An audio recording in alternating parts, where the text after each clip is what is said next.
The following trial balance has been prepared by incompetent person, मतलब कोई कम समझदार इंसान था और उसने ये ट्रायल बैलेंस बनाया है। आप समझदार हैं तो आपको सही ट्रायल बैलेंस बनाना है, तो आइए मिलकर बनाते हैं। समझदारी से सही ट्रायल बैलेंस। आप तो ज्ञानी हैं, आप हेल्प भी कर देंगे मेरी बनाने में, और जो ट्रायल बैलेंस है वो सही भी बन जाएगा। समझदार तो है ही आप लोग। जिसने ट्रायल बैलेंस बनाया है कम से कम उससे तो ज्यादा समझदार है। तो बनाते हैं ट्रायल बैलेंस। आप भी बनाइए साथ साथ जल्दी से। प्रॉपर फॉर्मेट से बनाएंगे तो अच्छा लगेगा, नहीं तो गंदगी मचाओगे तो अच्छा थोड़ी ना लगेगा देखने में। ट्रायल बैलेंस बनाते हैं हम, और करेक्टेड बनाते हैं। तो corrected trial balance, debit balance. वरना देखो जैसा फॉर्मेट दिया आप ऐसे फॉर्मेट में भी बना सकते हो, ज्यादातर लोग ऐसे ही बनाते हैं, लेकिन मैं जगह बचे, मेरे पास जगह की कमी रहती है, इसीलिए मैं इसे ऐसा बना रहा हूं। गलत ये भी नहीं है। ओपनिंग स्टॉक मेरे ख्याल से डेबिट में आता है। आपका क्या ख्याल है, ओपनिंग स्टॉक कहां पर आता है? डेबिट में।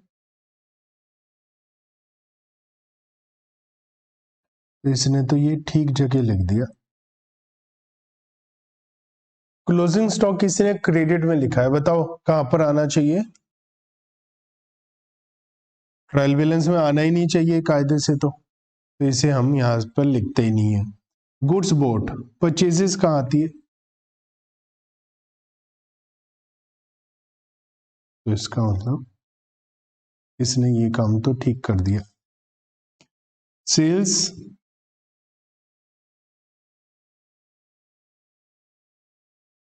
इतना बेवकूफ भी नहीं है ये जिसने बनाया है। रिटर्न इनवर्ड का मतलब सेल्स रिटर्न, तो इसने ये काम गलत कर दिया भैया।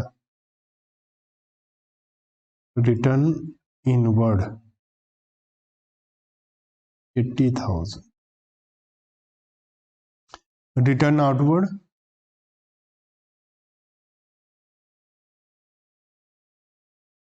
62,000, कैरिज आउटवर्ड ये एक्सपेंस है हमारा, तो डेबिट में आता है। कैरिज आउटवर्ड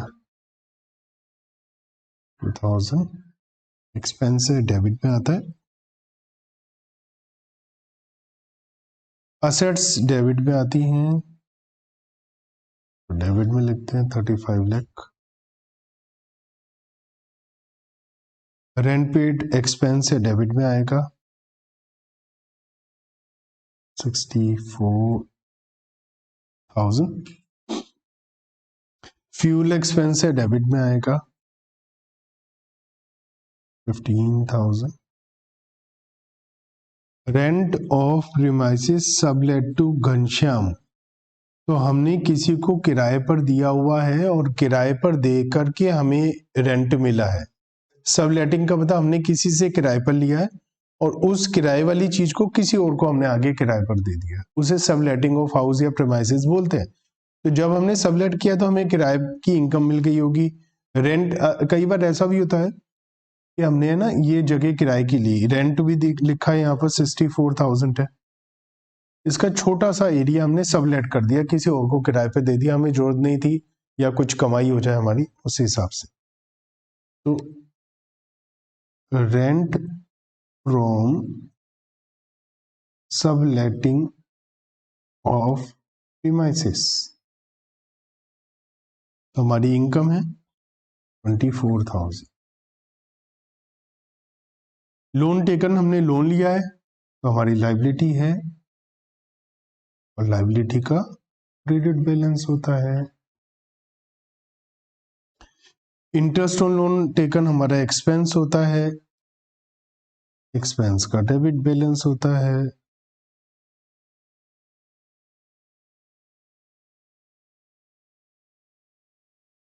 $96,000 कैपिटल का credit balance 12 lakh.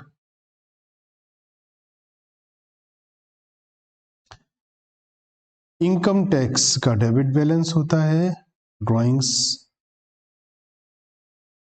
Individual business में ड्राइंग्स बना जाता है। नहीं, जो नाम दिया है वही लिख देंगे क्योंकि ये इंडिविजुअल बिजनेस में ही ड्राइंग्स होता है, अदरवाइज ये ड्राइंग्स नहीं होता है। आपको क्या टेंशन है, इनकम टैक्स तो इनकम टैक्स ही है, लिख दो इनकम टैक्स। रेट्स हमारा एक्सपेंस होता है, डेबिट आ जाएगा। कस्टमर मतलब डेटर्स, कस्टमर्स अकाउंट 88,000 इनका डेबिट बैलेंस होता है। सप्लायर मतलब क्रेडिटर्स, सप्लायर्स का क्रेडिट बैलेंस होता है, लायबिलिटी है 10,000। ओवरड्राफ्ट का क्रेडिट बैलेंस होता है, बैंक ओवरड्राफ्ट 5,25,000 लायबिलिटी है, हमने पैसा देना है। इंटरेस्ट ऑन ओवरड्राफ्ट हमारा एक्सपेंस है, interest on bank overdraft 54,000। Miscellaneous income, income का क्रेडिट बैलेंस होता है 1,000। अब देखते हैं कोई डिफरेंस आ रहा है या नहीं।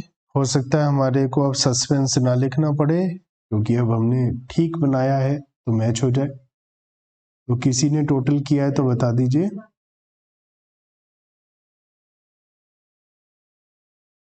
89,22,000।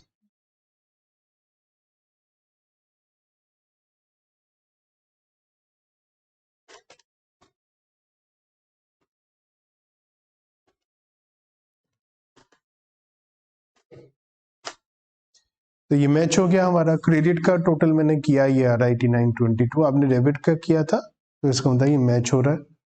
तो मैच हो रहा है तो सस्पेंस वो इसी वजह से आ रहा था क्योंकि कुछ मिस्टेक्स कर रखी थी। नोट डाल देंगे कि जो क्लोजिंग स्टॉक है वो ट्रायल बैलेंस के अंदर नहीं आता है, बाहर आता है।